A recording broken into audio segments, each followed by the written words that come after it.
Hey there guys, it's that time again. It's time for episode 3 of the Wrestle Talk. I'm Matt, as you know that gathered. Tony's not feeling too great. Say hi, Tony. Yeah, I'm just kind of pop in every now and then as I talk, so... So I'm taking the reins on this one. Yeah. As always with these videos, in the top you'll be seeing the 3 numbers, which take you to different sections of the video. Topics for today. Obviously with Hell in a Cell only have been Sunday night. This is pretty much the Raw after, the way things are going, how the Survivor Series is looking up, Vicky and Power, and maybe a couple of other things. Second of all, Tag Team Division, then, now, and possibly the future to come along. And third of all, with all the old guys leaving around about the same sort of time, is there that need for a bigger push for a lot of up-and-coming stars? So there are the 3 topics for today. So if you're ready, Tom, we'll get cracking. Yeah, sure. I watched all of Raw. Yep. I thought it was a pretty decent Raw. I was worried about how they were going to push Ryback after him losing at Hell in a Cell. Yeah, as we were saying in the last video. Yeah, a lot of my fears from that are kind of quelled. They are really still pushing him quite a bit, so I guess that's okay.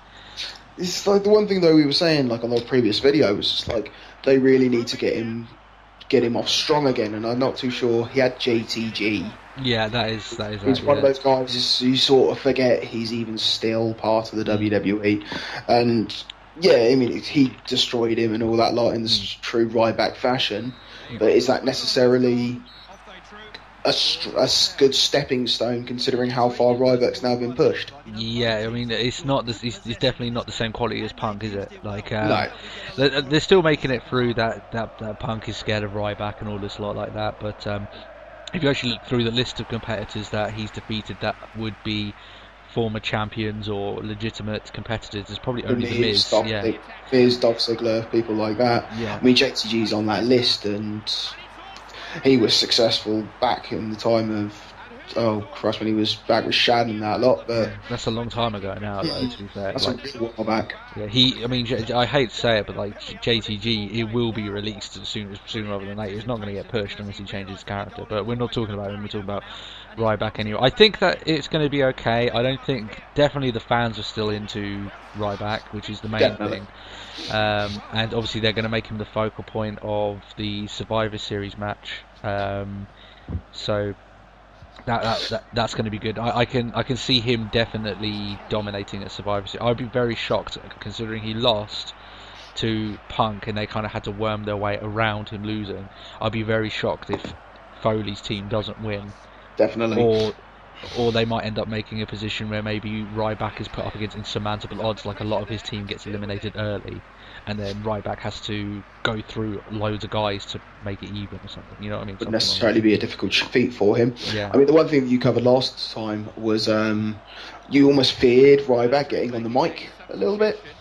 Yeah. And, I mean, yeah, he got on the mic on Raw, but it was short, it was sweet, it was just like, I don't feel bad, I just feel hungry. And that was about it. Cue a feed me Punk chant. Yeah. And the crowd got into it, and yet again it still shows more than ever that Ryback is still over. Yeah, and his promo wasn't horrible by any means. I mean, it wasn't great, but it served its purpose. Like when you saw him in Nexus as Skip Sheffield, he had a few times on the mic. He wasn't great, but he wasn't horrible or anything like that. You know, he wasn't painful to watch. So I don't know what really else you can expect from a guy who literally comes out and says nothing more than "feed me more." Yeah, exactly that. Can't exactly have him literally just come and spiel out this entire speech of how he'll, like, the next time he'll chase Punk down, sort of thing. Yeah. And he'll come out the victor. Yeah. He comes out, he says 3 words. The fact that he said 9 is probably a big jump.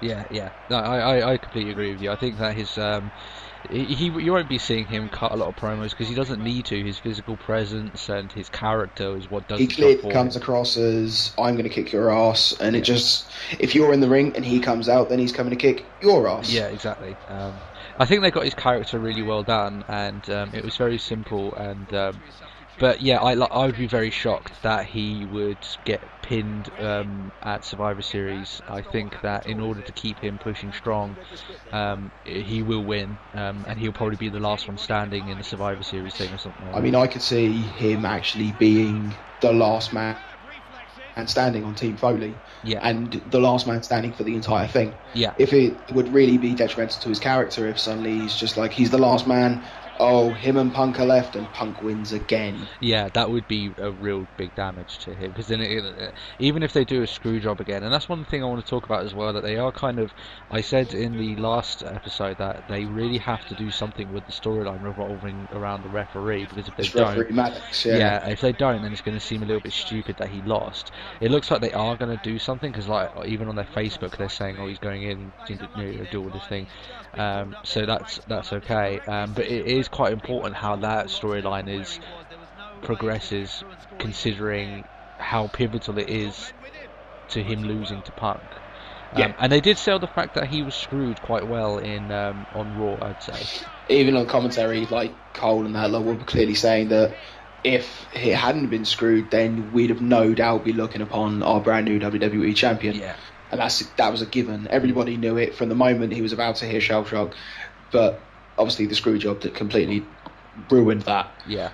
But without even Cole just saying he could have been, everyone was certain that, well, yeah, he could have. Yeah. So that's quite it. I mean, there's not, like I said, there's not really much more really to say. I mean, I'm glad they're doing a traditional Survivor Series match. Definitely. And I quite liked how it was Foley to come out and basically like, even though he said you really haven't gone with the tradition of a Hell in a Cell, Punk bled, which was quite good to see. And he clearly, obviously, he really did appear beat up. If you get shell shocked at the top of the cell, you probably are going to feel a bit worse till hair the next day. Yeah. But I mean, Foley is a legend, and if there's one thing that you always assume that Mick Foley is Mankind when he was in Hell in a Cell, and obviously nobody who has ever seen it will ever forget when Undertaker chucked him off through an announce table. Yeah, that's going to remain one of WWE's staple moments. Definitely. For that event, at very least. Not even like that moment transcended beyond Hell in a Cell. It was something that really pushed Foley's career very far. But yeah, I completely agree with you. I think also as well that Foley and Punk have good chemistry on the mic together. They can go off each other pretty well, and they had like a really good promo with each other when Foley came out before. The one where Ryback was only just started to get involved with Punk. Where Ryback actually came out to make the save. So yeah, I think they're pretty good, and to have the weeks leading up to it now is basically going to be Foley doing the talking on behalf of his team, and it's going to be them two. And I'm more than happy to watch them two have promos against each other for the next couple of weeks. You know what I mean? So. Yeah. I mean, how do you reckon the actual Survivor Series teams hold out? Obviously, you have Punk, WWE champion. Obviously, he's going to be his team captain. Yeah. Former Intercontinental champion of the Miz. You've got Team Rhodes Scholars and then Alberto Del Rio, and obviously Foley has pretty much just, as to be expected. Miz has been going on with Kofi, so Kofi's in it. Yeah. Del Rio with Orton's in it. The one thing that actually threw me off, I was half expecting Sin Cara and Rey Mysterio, but then out came Team Hell No, which is good. But it's, as I said to you before we even started recording, it's so many titles are locked into this match. Yeah. I know, I completely agree with you.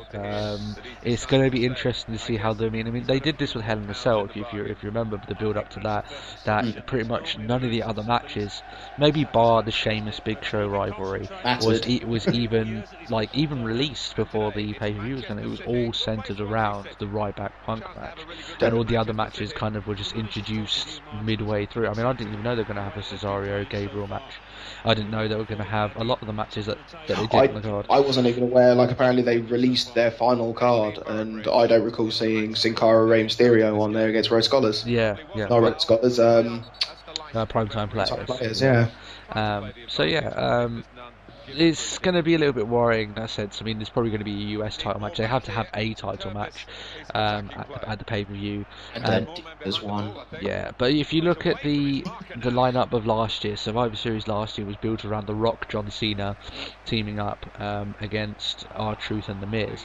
And while that wasn't a Survivor Series match, there was a lot more interest in that match because of The Rock's first match back in God so many long. That sort of first match to come back and show that The Rock still hasn't skipped a beat. Yeah, exactly. And the problem, it's almost like they have the same problem here though, where it's the other matches are kind of pushed to the wayside for this other match, whereas times like I actually went back last night while I was being sick or whatever. I know people don't want to hear that, but I was watching some 2006, 2007 pay-per-views that were just on YouTube. I was watching through them. You look at the lineups that are on those things. You've got Batista against Shawn Michaels. You've got Triple H against Randy Orton. You've got back then big stars going against each other, and all of them were big rivalries. Whereas now they seem to be leaning more towards they've got one marquee match at a pay-per-view, and they need to sell that. Otherwise, everything else is screwed. Everything else is just going to fall on the side, yeah. Which is worrying. You know what I mean? That that's the way it's going. But yeah, I would say, especially with Team Hell No being introduced, I thought, considering there's a lot of work going on in the tag team division, that they wouldn't be put in it. It probably would make more sense maybe for Team Hell No to start a rivalry with Primetime Players who aren't part of the thing, and then have Sin Cara and Rey Mysterio on Foley's team. And that way you've got a legitimate title match. Yeah, I mean, you could argue that Team Rhodes Scholars is essentially the number one contenders for the WWE titles. I mean, they got, I don't want to use the term screwed out, but they won, but it was by disqualification. So it's not really a fair contest that they had a Hell in a Cell. Yeah. I think they still maintain their number one contenders. And obviously, the Primetime Players are really, at the moment, trying to push themselves. Yeah, they still, to sort of take that spot from them. No, I would agree with that, but the number one contenderships for the tag team titles seem to change between Rey Mysterio, Rhodes Scholars, and Primetime Players. They're the three big tag teams, apart from the tag champs. Hell no. We're moving on to different conversations here. Yeah, that's the next carry on. Yeah, no, I was just saying there that in order to thick out Survivor Series a bit more, it'll be interesting to see how they go, and I hope they don't go with these random thrown together rivalries just out of nowhere. And who knows, the Survivor Series match itself might be an hour-long match, because of the amount of wrestlers that are in it, which takes up a lot of the time that they have for the show. So really, it might not be that bad, especially if they do another undercard match, which was basically what was Sheamus and Big Show, that they're going to go against each other again. So that's going to be a good match to watch. So it might end up being fine, but it is a little bit worrying. I would agree with you that is the case. But other stuff on Raw that you want to talk about as well. Well, sort of it's essentially Vicky's first night in Power. Yeah. And I think she has a lot of control. I think there wasn't that many. She was generally holding her calm. She never really broke out into her "excuse me," and the crowd almost sort of, in a sense, sat back and listened without her shouting at them. Yeah. Which I find really bizarre. Yeah. It's like she's now the managing supervisor of Raw, and everyone's like, oh, "Shit, listen." Yeah. I mean, there's a few moments where she had to slip the odd "excuse me." It's Vicky Guerrero. Yeah. But I mean, on Hell in a Cell during the brief, the brief backstage promos, or even the Monday where she got not inducted, but given the position. Yeah. Especially with Paul Heyman, just like, oh yeah, brilliant idea. May I make a suggestion? And she held strong. Yeah. She started what is essentially her first full night in a position of power. Yeah, she seems to have deviated a little bit from her character because she has that power thing. Obviously, she's still going the whole thing that she hates AJ, and that's fine. But she isn't. There's decisions that she's making as a GM that wouldn't necessarily make her a direct heel in that sense. That she's making some decisions. I can't remember for sure now. But there was a few decisions on Raw that weren't, "Oh, I'm helping the heel." It was more along the lines of, "This is just what people want to see." I think it was Punk was saying to, I think, was it Vicky at the Head in the Cell? I'm not even sure, but I think it was like a few occasions that she was talking, that she's been speaking to by heels, and she's gone against them. Yeah. So that's good to see that it's not an entirely heel character just giving the heels all the power, because we've had a lot But of that then before. she's also sort of playing heel herself, because obviously AJ's a face. Yeah. There's no doubting about it. Yeah. The fact that she comes down skipping and prancing her way to the ring, that's not heel. Yeah. But like Vicky was still sort of trying to maintain that she was the face underdog, and she was the heel in power. In the fact that she almost broke her to the point of begging to have her to keep AJ around as a competitor. Yeah, and it was good to see AJ in the ring. Actually, I have to say that, because she's one of the more she's one of the performers that I have general interest in seeing her wrestle. I think she could take a. I have a lot more interest in seeing her develop, to be fair. Yeah, but what I'm saying is that while she isn't a phenomenal wrestler, she's still a lot better than a lot of the ones on the roster, and she can sell a hit pretty well, and that's what I like Beth about Phoenix planted her against the apron, and that was one thing, because we touched it on the last talk, where a lot of the divas nowadays are a bit hesitant to do anything that could be deemed like a power. I mean, it's a standard thing for a males match. Yeah. But recently, for a divas match, that's not really seen as often. I mean, obviously, it's Beth Phoenix, the powerhouse. She's going to pick you up and plant you. Yeah. But unfortunately, we now no longer have Beth Phoenix. It's good to see that bit of physicality in a match, because if you ever since I've seen Kelly hit the ropes, it's sort of tarnished my memory. Like, it's 30. Don't want to. Yeah, just don't even go close to it. Like, man. Anyway, but yeah, it's good to see a little bit of physicality, a little bit of impact in that match. But yeah, I mean, I don't think it was any secret that Beth Phoenix was going to go. If you'd been on the wrestling sites, you probably know by now that she was on her way out. Hence lack of their time at the moment. Yeah. But I don't see it being all too out of the reaches of Beth coming back. I think. What I've heard is that she's leaving because she needs to look after Edge after his surgery, because they are together. They didn't make her exit in a way.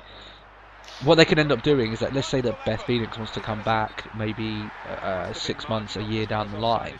The door isn't completely shut, because by then I could see the Vicky Guerrero storyline coming to an end. She won't be in power forever, Vicky Guerrero. No. And then when she does, they could say, well, all the decisions that she made are now kind of null and void. Look who's back, it's Beth Phoenix, and she can come back that way. So I like the way that they did end her. It kind of makes it so if she came back, it wouldn't be that shocking, you know what I mean?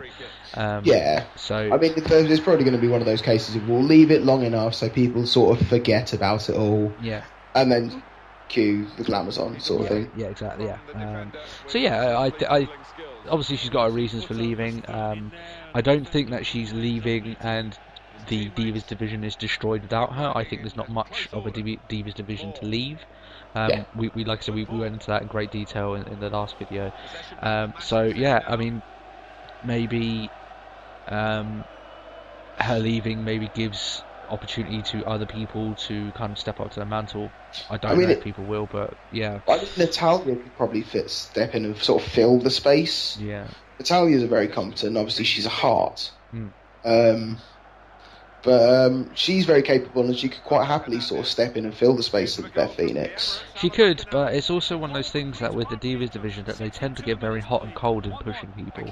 And for a little while, Natalya was pretty much the top diva on the roster. And when the new Heart Foundation was knocking around. Yeah. And now she's basically forgotten. This happens with a lot of people. Like Alicia Fox was the top diva around when she was champion. Now you barely hear from her, and then it kind of goes around in circles like that. So yeah, I don't know. It may be like I said. I think that we'll probably end up seeing Beth Phoenix again. I don't think it'll be the last that we see of her anyway. And I definitely don't. I definitely hope it's not the last we see of her, because she's the best female wrestler that they had, because she's now gone. So yeah. I mean, anything else that you wanted to cover on? No, not really. Just kind of scanning over Raw. I think anything else is pretty much what we've spoken about before, because there was a lot of samey sort of matches and stuff. So Cesaro got some good heel heat. Yes. Say that when he was just literally just going on, it's Halloween, you're all idiots, you're just going to get your kids fat. Yeah. Just like, oh, brilliant. That's awesome heel work. Yeah. And everyone hated him. Not that people generally like him as it is. Yeah, exactly, yeah. So, that's good. But one of the... before we forget as well, I know something you want to touch on the next conversation, so yeah, go on, carry on. Okay. Yeah. Right, so guys, if you've hit number 2, and moving on to the next section, the tag team division, pretty much sort of like then, sort of like the greats of then, the tepid now, and possibly what the future could hold for the tag team division, new teams or anything like that. Yeah. Right, you were about to touch on something. Yeah. I was going to talk about 3MB and their promo on Raw. I know a lot of people find it stupid, and some people are just so against Drew McIntyre being in the group. But the one thing that I noticed, that I actually had a little kind of a dirty giggle out of their promo, how ludicrous it was and everything. In the proper inside the music, yeah. Sort of, like to view. Oh, brilliant. Yeah, and I thought that Drew McIntyre, he's probably got a really bad set of cards since he joined WWE, and he is a lot better than associating with Heath Slater and Jinder Mahal. But one of the things that I really got great respect for him for, and if you watch that promo, he is dug 100% into this new character that he is, and he's 100% into it. And if you're going to have this gimmick, and this is all they're going to give you, then try and do it to the best of your ability. I think it was JR that said, like, if you get a minute or 10 seconds, like if you put 100% into even the smallest amount of time that you're given, it'll be worth it. Yeah, and people will remember that as well. I thought that out of all the characters that were in that thing, he was the one that was most. He almost parody Rockstar, you know what I mean? That he kind of looked a little bit like Guns N' Roses style, you know what I mean? I thought so a little Axel-esque, didn't it? It did, yeah. Bono is like, just like we can back it all up, and if you look at Bono, what could Bono do? It's like, brilliant. Yeah. Scottish and Irish hate each other. But one of the things that I wanted to say, though, I know that you said that the tag team division, it is worse off now than it was back in the glory days of tag team wrestling with the Dudley Boys, the Hardys, where Edge and Christian. That's 4 of the top 3 ones I got listed. Yeah, so they're not as well off now, and I think that there's a difference. The tag team division though now is a lot better than it was a year ago. I will say that it's getting healthier and it's getting better because they seem to be making more. I think that's the Team Hell No though, because it's a proof that 2 people can literally just get thrown together, and they don't necessarily in the beginning get on. I think Daniel Bryan and Kane, their chemistry between each other is amazing now. Yeah. Especially considering you and me both love the whole I am the tag team champion. Possible. It is pretty awesome, and as a result, hence, like Team Road Scholars and sort of... They seem to be throwing together a lot of these wrestlers that they don't have plans to do with into tag teams, which is the right thing to do. Like at least give them a division. Yeah, at least give them something to do and a match to be able to elevate themselves with. I mean, that's the way it used to be. That's why it's changed nowadays. That it used to be that you would start off as a tag team competitor.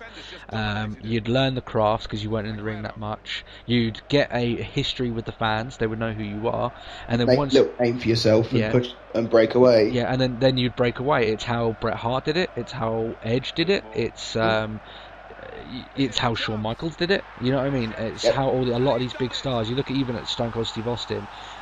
He was part of the Hollywood Blondes before he broke out on his own. Now he did break out on his own. He had a few problems that made him into Stone Cold, but it's that seemed to have got lost along the way. That it was it's no longer That's now how it's done.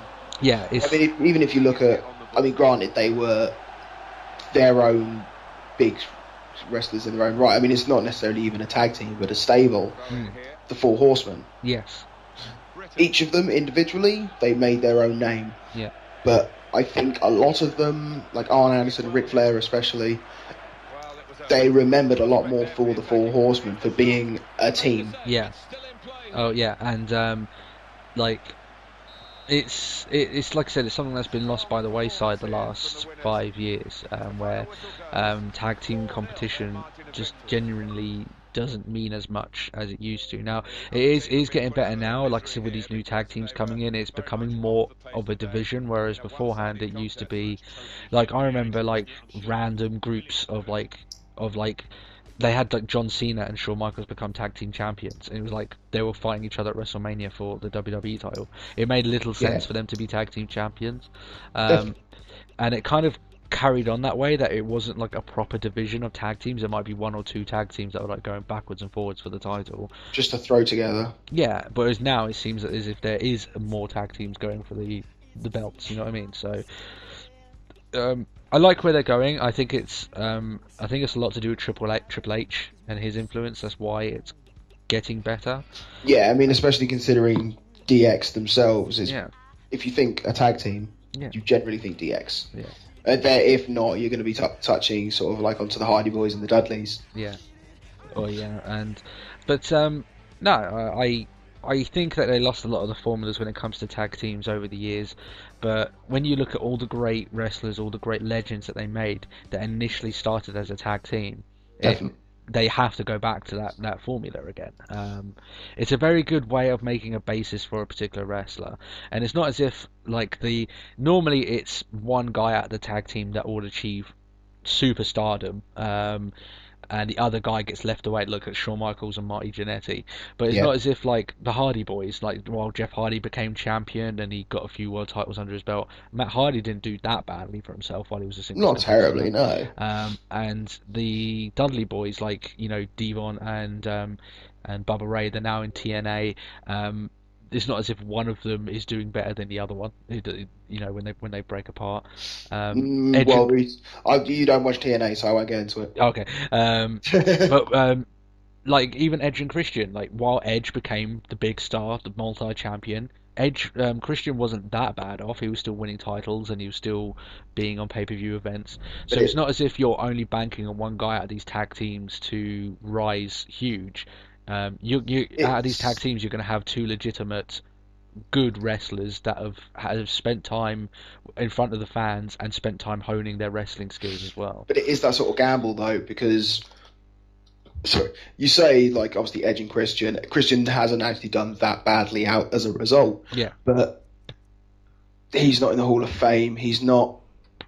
I think he doesn't have nearly as much of a following as Edge either. No, well, I'd agree with Edge literally left the team and proper ran with it. And Christian sort of jogged to keep up. Yeah. But I mean, I don't know about you, but like one of my favourite tag matches. I mean, it's also just the simple fact that I love the match type. Yeah. But it was Edge Christian, Hardy Boys, Dudley Boys, and it was the first ever TLC SummerSlam. Yeah. It might just be for the simple fact that it's classic. I don't want to say classic wrestling because it's not. It's not going back to sort of World of Sport or anything like that. Yeah. But it's the WWE or the WWF as I remember it, as I loved it. Yeah. And it was the sort of the TLC match in itself was like, oh, it's the best of the three. Like the Hardys prefer ladders, the Dudleys prefer tables, etc., etc. Oh yeah. And they just threw it together to make what I perceive as a weapons match, like the most brutal and probably the best type. Yeah. But for general, as a tag team match, for like the way the teams obviously work around each other, and with it being the first ever and like a real monumental moment for tag team chemistry, that probably is the best. Yeah, and I think it's not. I mean, the match itself is one of the great tag team matches. That's around. A lot of people remember that match fondly. And also the rematch that they had at Mania as well, which was the Triple Threat TLC. It was the same match, it was just done at Mania, and that was very good as well. Yes. I think though that it kind of even more puts over the fact that what we're saying is that when those three teams went against each other, it wasn't just three tag teams. They were like almost like three juggernauts of teams going against each other. It was like a clash. They were big teams in their own right. Yeah, it wasn't just tag teams. It was like, how can I best describe it? It was like basically The Rock versus Cena, but tag teams. That's kind of how it was. That it wasn't just tag teams. There were three colossal tag teams with really big followings. And that's why it was so big to watch, and that's why it was so, because you didn't know who was going to win, because all three of them were huge at that point. All three tag teams, they just don't have that anymore, and it's a bit of a shame that it's not that way. So yeah, and you know that kind of goes back into the fact that they kind of put the tag team division on the back burner, and you don't have these very monumental tag team matches anymore because the tag teams aren't as monumental. I mean, it's real hard. It's sort of true. I mean, especially nowadays. I mean, as you say, there's generally sort of thrown together teams, and I mean, we've covered him so many times, but Butch Cara, him and Ray, and I believe it was Rhodes Scholars on Raw. Okay, yeah. Personally, I thought it was an amazing tag team match. Yes. Like, as far as tag team matches go that have been recently, it was an amazing match. Yeah. And it was a lot of, obviously, Ray and Sin Cara using speed and gaining height, and a lot of over the top rope, sort of going onto the outside, and just generally watching it. But it was also really good tag team work, and it's probably Team Rhodes Scholars have probably been the best for it, and that's just pure isolating. Yeah. And it's been a while since we've seen that sort of tag team wrestling before, because it used to be very quick matches. And I'll tell you what, one thing I noticed from watching Raw as well is that they had two tag team matches that were quite lengthy, which is something that you wouldn't have seen along, even a year ago. That's why I'd be inclined to say that it is getting better, and they are obviously putting more thought into the tag team division. The only thing that I could say maybe is a little bit problem now is that they've shot themselves in the foot. Is that a lot of these guys that they're throwing together they tried to push forward as legitimate solo competitors, except for the likes of Damien Sandow, who wasn't in it for that long, and Sin Cara, who didn't really go for any titles or anything. He was just there to be flashy. But like Zack Ryder and Santino Marella, they were both Team Cobra. Yeah, they've both held United States title. Yeah. Santino's been tag team champion before, Intercontinental champion. Yeah. Yeah, no, I can see where you're coming from. Yeah. They've all had their own. It seems they've all held titles and all. They've all been successful solo competitors. Yeah, and it would seem as if with the formula that tag teams go, that it would be a step down for them to be going into that division, because they're already well known. They've been with the company for a while. Yeah. That's why Primetime Players, it's a division that's made for them to grow as wrestlers and as personalities, because they're not well known. People don't know them that well. It's currently known as Black Cena and the Barking Man. Yes, but the more matches that they have as a tag team, they will eventually get a push. They will be champions sometime. I have no doubt of that. Easily. The more time they spend like that, when it does come time to split them up and make them their solo competitors, they're going to be better for it. Yeah, and they will be strong. Yeah, and that's what I'm saying. That it's that's the way that they have to go about it nowadays. And if they've got a lot of guys in NXT that they don't know what to do with, I know that you were talking about the Ascension. I haven't had time to look much on them, but it's just a really good way for these guys. If they don't have a legitimate huge push, i.e. Ryback, who just came in and the fans got on him, so you have to make him a solo competitor. The tag team division is a great way to channel them slowly through to the audience. So yeah, I think it's getting better. Hopefully we can see it back. Hopefully maybe a year, 2 years from now, we'll be looking back on a match between these tag teams that have really kind of put their stamp on it, and we'll be like, do you remember this match? We're looking in the same vein as the Edge the Edge Christian, Dudley Boys, Hardy Boys matches. Couple of years time, just basically looking back and thinking, I remember when the tag team division was terrible. Yeah, and then we're like, well, now it isn't. You know what I mean? And we'll be glad for that. So, I mean, you touched on them. Obviously, NXT, the Ascension. Yeah. I mean, as you've already admitted, you hadn't got a chance to check out any of their ring work. Yeah. I mean, I recently had only really watched the pair of them versus Justin Gabriel and Tyson Kidd. Okay, yeah. Good match, and they have. But you've seen their entrance, you've heard their music. Yeah. Do you think there's room for them? I think it could. I think it could. I fear it could be NXT trying to nurture what is essentially. I don't really see them, and I'd hate to say it because I love their entrance. It's dark and it's very gothic, but I don't see it being PG WWE. I look at it and I think Brothers of Destruction. I think The Brood. Yeah. And I'm just like, I don't know. Yeah, I think there's a bit of a difference between, like a dark, like Brood, which is what they were back then, and the Ascension. They could sell it correctly, where they could be dark, but still be PG. It would be dampening them down, I imagine, but there is a way to sell it. It just has to be dealt with very delicately, to not seem too satanic or anything. Because the Brood were very satanic in the way that they came out with the chalice of blood and everything. I mean, that's the one thing it's on the NXT, so they don't exactly have like near enough to sort of budget for an entrance as like a full-on WWE event could have. Yeah. But I don't necessarily see the Ascension coming out with sort of blood and sacrifices and all that lot. Yeah.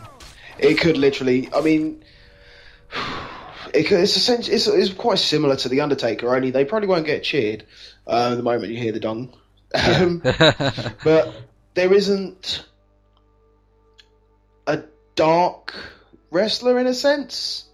Like, obviously the Undertaker. Everything goes back, and he's the Undertaker, the dead man, the Phenom. Yeah.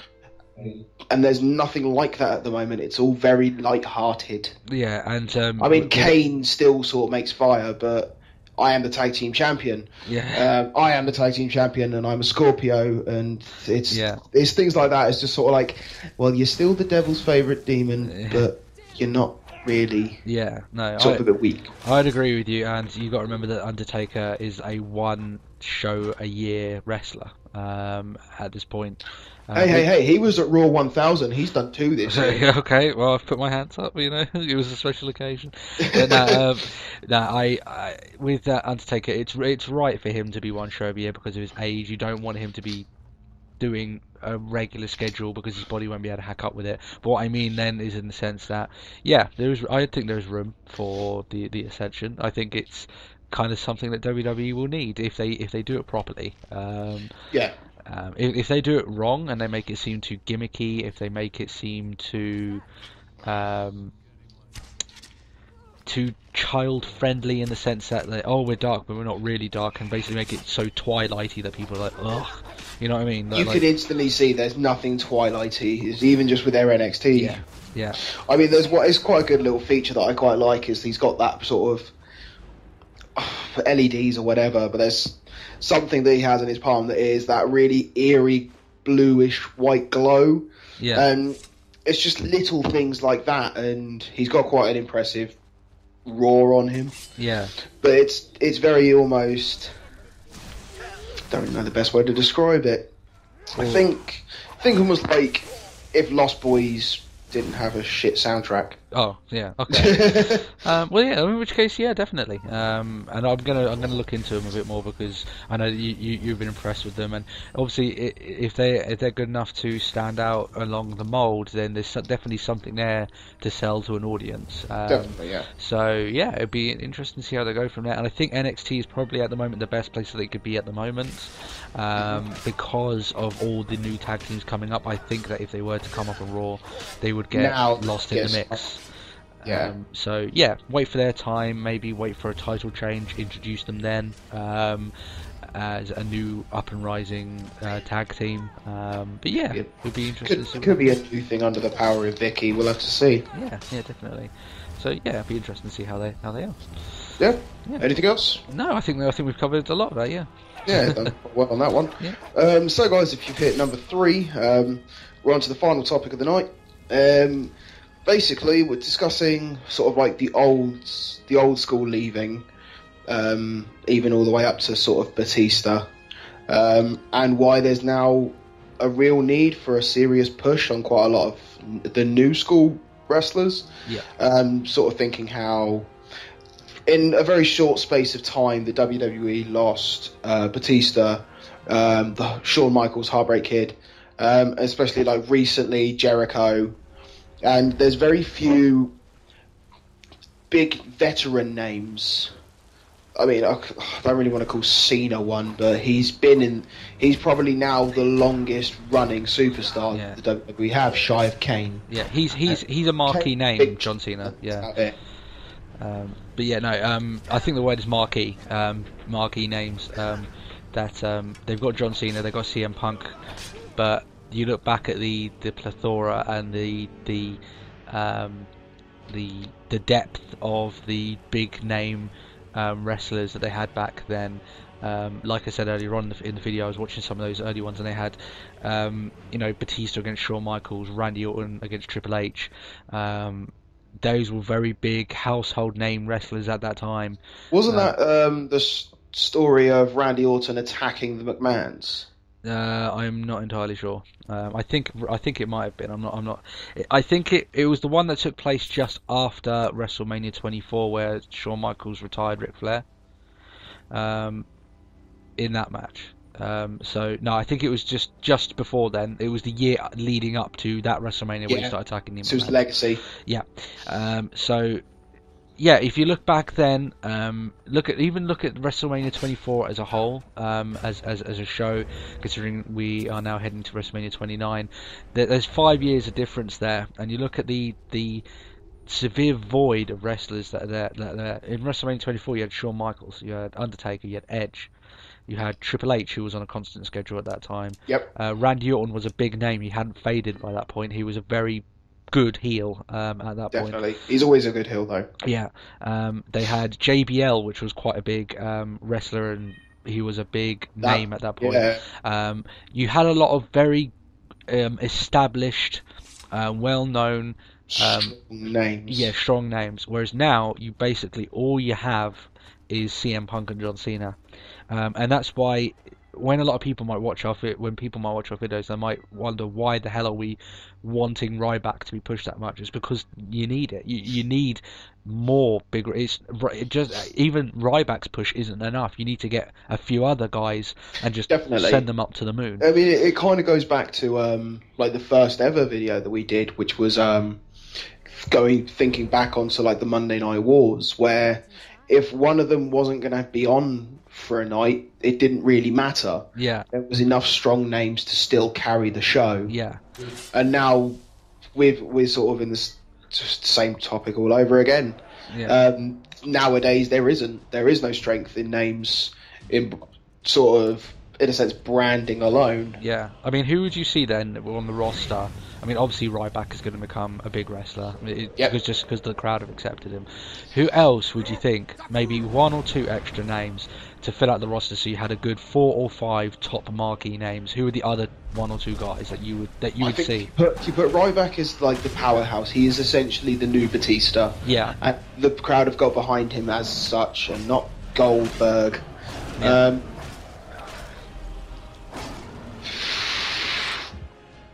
Ziggler, if they do him right, he's. Yeah. I mean, everyone. I mean, to sound like I'm literally just repeating off what the commentary say, but it's true what they say about Ziggler. He is definitely going to be. He is an up and coming, and he will be one of the faces of the company. Yeah. And if WWE push for a lot of strong names, then Ziggler will be amongst them. Yeah. Yeah. I agree. I think that Ziggler would take a very Shawn Michaels-esque role that they've missed since then, which is like a workhorse wrestler who has great matches night in, night out, and he does. Definitely. And he's still very young. He's been at the company for a while. I would agree with you. I think he's primed and ready. It's strange to think back how long Ziggler's actually been in the company, considering he was a Spirit Squad member. Yeah. Very few people seem to remember that. Yeah. It's like he's Dolph Ziggler. Yeah, so what was he before then? Yeah, he was Mikey. Yeah. So, yeah. I think, wasn't he Nicky or Mikey? No, Mikey was the chubby one, wasn't he? He was Nicky. I'm sure I don't know.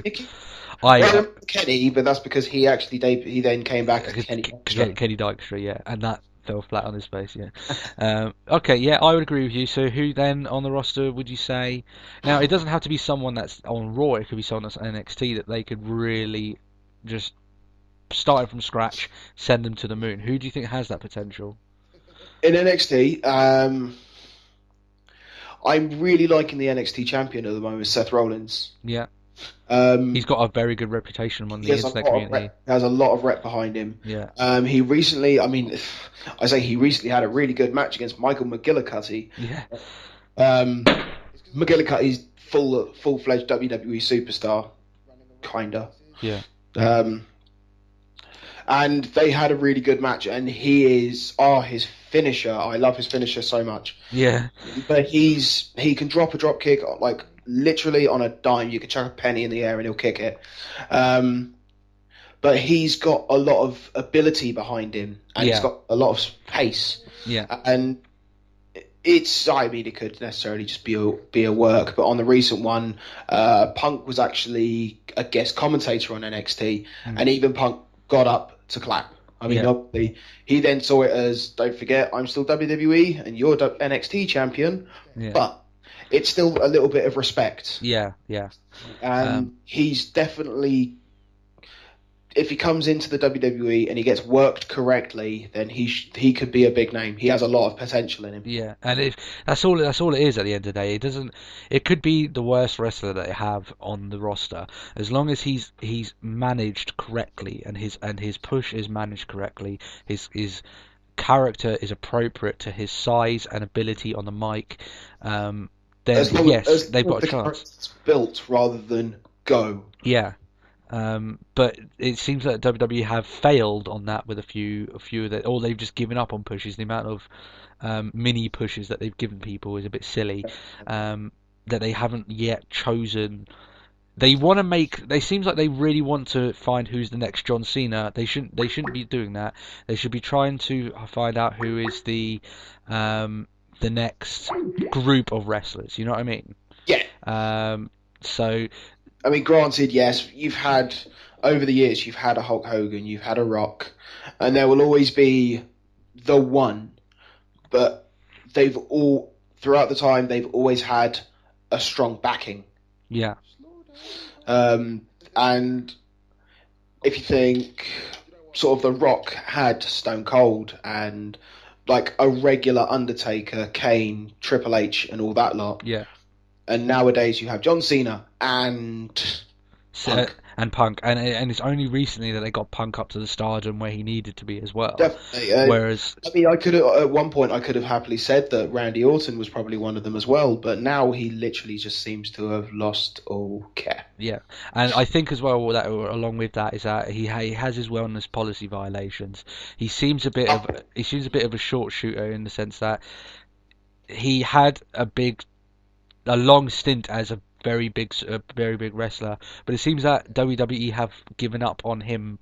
Now, whether that's a good reason or not, I'm not sure, considering his reputation. But yeah, they need to start looking now at wrestlers that they can make big. I mean, I can see Wade Barrett getting big. They could do that, but he's been losing to a lot of guys recently, and he had like a mini storyline where he was going to be almost like a mercenary, and it was a good idea because like it's been a while since we had like an APA style kind of character. But that kind of stopped out of nowhere, which is a bit of a shame because I really wanted to test his product. It was him losing both times, but him and Sheamus actually pulled out really good matches. Yeah, because they were physical matches. Yeah, but unless he doesn't win them, the fans aren't going to see him as a legitimate competitor. He could have great matches all the time, but he's got to win a few. Yeah. and he hasn't been recently. It seems like WWE are like.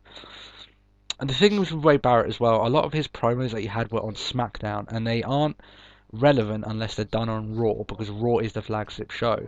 So, yeah, I would agree with you that Barrett has got the potential. It just doesn't seem that, especially with his new look as well, it just doesn't seem to be that WWE want to use him correctly. I'm missing Wasteland. I'm not too keen on his elbow at the moment. Yeah. You see, I mean, I like the elbow, but he needs to find a way that it gets in quicker rather than him just being there for ages, holding him up. The best finisher moves, and we were talking about this in the last episode, are ones that hit out of nowhere. And if he does that with his elbow move, then that's fine. You know what I mean? As long as the person sells it. It could be an equivalent of the WMD from Big Show sort of thing. Yeah, that sort of thing. You know what I mean? But yeah, it was all down to who sells it correctly as well. But yeah, I would agree with you that he's definitely one of those guys that has the potential, but I just don't think he will get it, at least not soon. It seems like he's been put on the back burner again. Yeah. Sheamus will probably be quite a strong name if he is a strong name now, Sheamus. There's no real doubt about it. And like his hooligans, it's quite a large following that he has. I would say, he has a large following, but I find his character annoying. And I think it's because he's got this all. Is that Stacey rubbing off on you? No, it's not that. It's not the Dublin. She hates Dublin. For people don't know, my wife is from Cork and she hates Dubliners. And where does Sheamus come from? No, it's because he's got this very smiley character and stuff. And it was a little bit like. When he started up, he was an Irish beast, and he was a very strong wrestler. But he's gone like very facey, where he's hugging guys. He's like, "Oh, how you doing, fella?" and all this lot. I don't like that. It's maybe just be me. But I think that eventually, there's only so long he can do that without fans thinking that he's getting annoying. It happened with The Rock when he first started, where he came in as Rocky Maivia and he was smiling and he was just happy to be there and he's ready for a fight and he's going to give 110%, and the fans turned on him because it's BS. You know what I mean? Like, I can sort of see where you're coming from, but I can't quite buy your ideal. Mainly because Sheamus started off as the Savage, yes, taking the lead pipe to Triple H and all that lot. And literally coming in, 3 months before he became WWE champion? Well, a matter of that, he was probably less than 3 months, But he is, I will admit, he is now sort of the fun-loving Irishman. Yeah. I think he's trying to play it carefully, trying not to jump onto the whole Finley I love to fight. Yeah. But you see it, he's able to express it, like...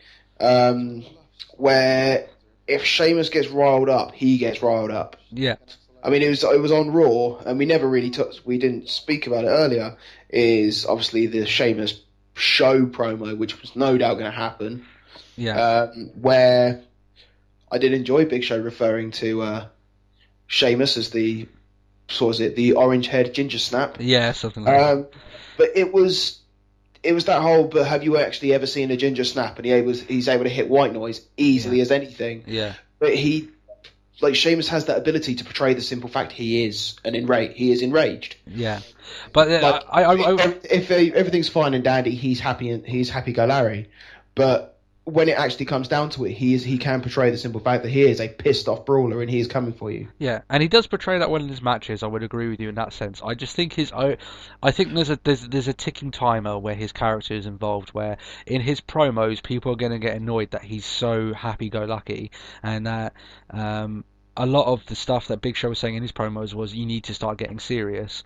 And I do agree. In his matches, he looks the part. You know what I mean? Yeah. But his promos, he's very much so. I love to be here. This sort of thing. And I think that eventually, that face run is going to end. He's going to either have to change how he is as a face, or he's going to have to go heel again. I do find it quite funny where he refers back to his great old Uncle Tom and his many tales of and then we came and then we kick at his ass. It's generally there's quite a bit of humour to be derived from it, especially when the Muppets came to town. Yeah, no, that was brilliant. The whole Him and Beaker. Yeah, that was so Tell funny. Uncle Sue I'll be there. Yeah. I can't make it the reunion. That was good. I have to admit. Yeah, but no, I could agree. He may very well need in a sense, a redesign. But I think as he is, he is strong and he has a lot of following. Yeah, like I said, when I'm saying that he doesn't need a full top to bottom reimagining of his character, I just think a few things will need to be tinkered if they want him to remain as a face for the coming years. If they want him to change as a heel, that's fine. They can keep on going as it is because the fans will eventually get on top of him about it. And then you could do this thing of, I was just happy to be here. You're booing me for no reason, and then he can go against the fans. Easy heel turn. You know what I mean? Yeah. And like even if he wasn't getting booed by the fans at that point, they could make it that he kind of goes a bit crazy with the whole hugging people and so, oh, I'm happy to be here and all this lot. He could almost pretty much do exactly what The Rock did at the start of his career to make himself heel. A bit obsessive on it all. Yeah. But like I said, if they want him to remain as a face, especially considering he's the face of the SmackDown brand essentially, then yeah, I think it's not a complete redesign he needs. I just think it's a few tweaks to his character, and then yeah, I think he'll be good to go. So, I think he's a big name. I think that he'll be good in the future. He's not yet a marquee star in the sense that he wouldn't be able to sell an entire pay-per-view off his own back. No. But there's been very few people. I couldn't really think of anyone where if I ever heard, oh, Triple H is wrestling, that's it. I don't care. Like, you can make it a £50 pay-per-view and I will pay it. I can't think of a single wrestler that has been able to do that. It's in a sense WWE no longer relying on single matches, rather than actually just going with big names have many matches. Rather than, like, as we mentioned earlier with Survivor Series, a lot of the big names are in one match. Yeah, and it's the fleshing out of these events and making these things. Yeah, I'd agree with that. Definitely. Which a big push to a lot of up and coming should resolve. Yeah. Oh, it would do, because then it's impossible to have all those big names in an event then, and maybe you could bring back some of these other names like Jericho, or even Batista could come for another run, but then you're not relying on these guys like Brock Lesnar and putting out these huge contracts for these guys that, I mean, Brock Lesnar doesn't even look like he wants to be there, you know what I mean? He's just doing it for doing it.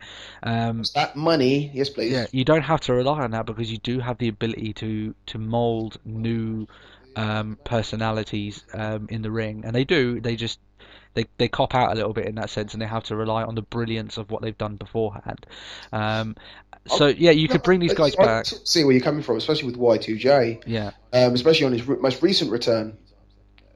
It was literally, I'm Jericho. Yeah. He didn't for so many weeks. He never said a word. It was just a simple fact. I'm Jericho. Yeah. And that was enough for everyone to cheer him. Yeah. And it was just dragging that out. Just like, but I don't want to be cheered. Just start booing me. I'm not saying anything this time. We'll get the mic. No. Yeah.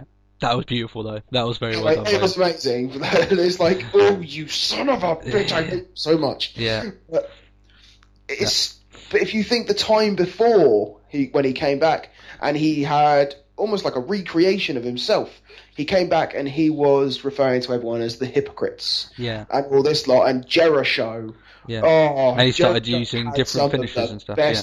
But Jericho had some of the best promos, especially when Chris Jericho got kicked out of the arena. Yeah. And he was protesting. Yeah. Like, if there was one moment that I thought was my favourite part of that was like their little emotional sort of the breakup of their bromance out the front. It's like, can't you give me a ticket? Like, I can help you, Chris. Yeah.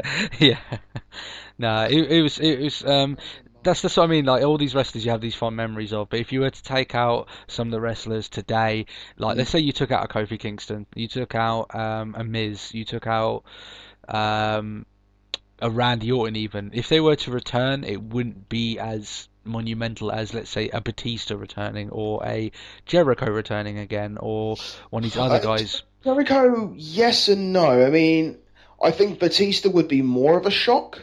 Yeah. Especially considering the manner of which he left. Yeah. And the there has been quite a long time since he's left now, in that sense of years. But yeah, what I'm saying though is that if they were to take off some of these guys that they have failed to push off TV for a year and they brought him back, it wouldn't be a huge return. It wouldn't be, and it would just be a pause on their career. Yeah, exactly. We'll come back to them in a bit. Yeah, and they need to have wrestlers that if they take off for a while and they come back, it's a monumental return, and fans want to see them come back. But there's not many of them at the moment, and that is a shame. It was pretty much like the core selling point of the most recent WrestleMania, though, wasn't it? It's like, oh yeah, we have some big matches. Who cares? Hell in a Cell. We have Triple H and we have The Undertaker. Yeah. It's sort of like a big return for the old school, especially with Shawn Michaels as a special guest referee. Yeah. Oh, I'd agree. But yeah, there needs to be some work done. There's definitely potential there in the roster. They have a lot of wrestlers under WWE's banner. So they've got potential there. It is inexcusable for them to not in the next 1 or 2 years to at least make another big star, especially as there is a ticking time bomb on when eventually John Cena's body gives up, and he can't do the schedule that he does forever, and he's getting more and more injuries as time goes on. He's getting older. He's not young. You have to not panic at that's how Cena got to where he was, because they panicked and wanted a new big star, so they basically grabbed someone and made them a star.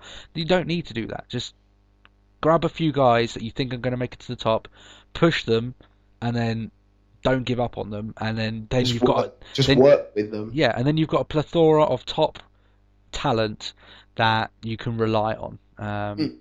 But maybe they just don't want to do it that way. Maybe they want it to revolve around one guy. I don't know, but hopefully we'll see that in the next couple of years that these guys will go bigger. So yeah, definitely. I've got nothing else to add on this. No, I think we've gone into great detail. Yeah, we definitely covered that one. Yeah. Well, in which case, I believe that's everything. That is everything. Yeah. Obviously, thank you guys for sticking around for once more. Pushing about an hour this time. Yeah. We sort of average. Yeah. But yeah, we thank you. Obviously, on Tony's channel, like, subscribe, check out any of the other videos. Not necessarily on Wrestling Talk, just me and Tony being stupid playing Guild Wars. Yeah. But yeah, if that's everything. Yeah, I think from me, and you, Tony. Yeah, we'll probably do another episode next week when I'm not feeling so bad, and we'll probably talk about Raw. And if you've got anything that you want us to talk about, just leave us a comment. We'd be more than happy to do that as well. Definitely. Okay then. Bye bye. Have a good one, guys. Bye.